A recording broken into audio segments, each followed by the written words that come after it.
England 2-0 Estonia. Theo Walcott and Raheem Sterling goals see Roy Hodgson's side record 9th Euro 2016 qualifying win.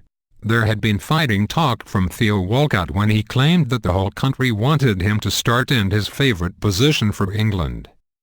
It was the new Walcott, casting himself in the tough guy role after years playing second fiddle to Olivier Giroud at Arsenal and pretty much regarded as an afterthought with the national team. Suddenly the guy means business.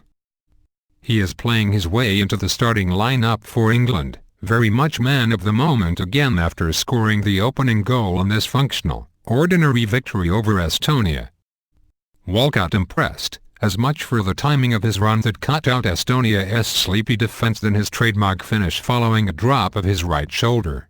His goal got Roy Hodgson out of a tight spot, particularly after he picked a team that had all-out attacks stamped all over it. Sadly, the expected goal glut never materialized. Both strikes came late in each half, with Walcott opening the scoring seconds before the break and Raheem Sterling adding a second for England 5 minutes from time. The Golden Boot was on the sidelines with the captain Wayne Rooney when this England team was really screaming out for it to be out on the pitch. England lacked their customary finesse in front of goal without their captain, snatching at chances when the occasion called for more composure. Hodgson's team have scored 26 goals in qualifying, more than world champions Germany, Spain or Portugal during their match towards next summer's tournament in France. This had been billed by Hodgson as a peek into the future, a look at the potential England team when the time comes to pick a team without their captain. It was an inauspicious beginning.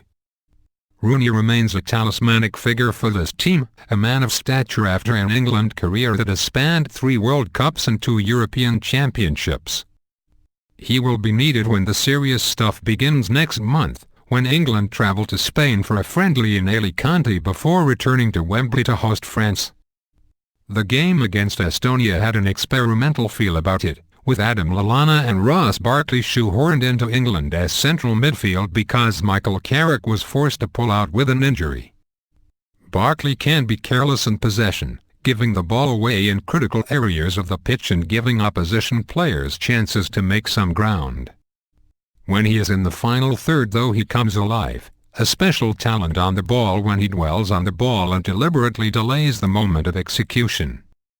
When it came in the final seconds of the first half, his classy nutmeg on the edge of the area was directed into Walcott's pass as he made his way into the area. Walcott finished, deftly pushing the ball beyond Estonia keeper Mikael Akseliu to put England ahead. It finished off a sweet, flowing move that had started in their own half. With a front three loaded with pace and goals, Hodgson took risks against a team that have yet to score a goal against England in 3 previous attempts. England were by far the better side. Kane was strangely subdued in the first half, finding his feet after Hodgson claimed that he was in pole position to become Rooney's understudy in the coming months. Instead the quick feet of Walcott impressed again, drawing a decent save from Estonia's keeper when he caught a volley sweetly on the edge of the penalty area. No one knew he had that in the locker. A raft of first-half chances followed, with Barkley's effort heading straight for Akseliu's hands when Klein and Lallana combined to fashion the chance. The Everton midfielder had another chance saved when Raheem Sterling's back heel down the left fell nicely for Bertrand to hammer the ball across goal.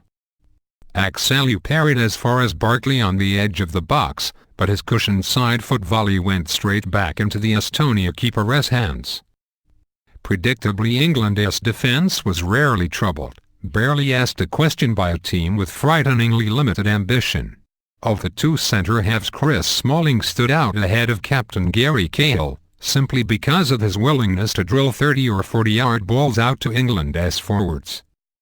One of them, which beat the head of Estonia left-back Arthur Pike to fall delightfully at the feet of Walcott out on the right, was one of the best passes of the night.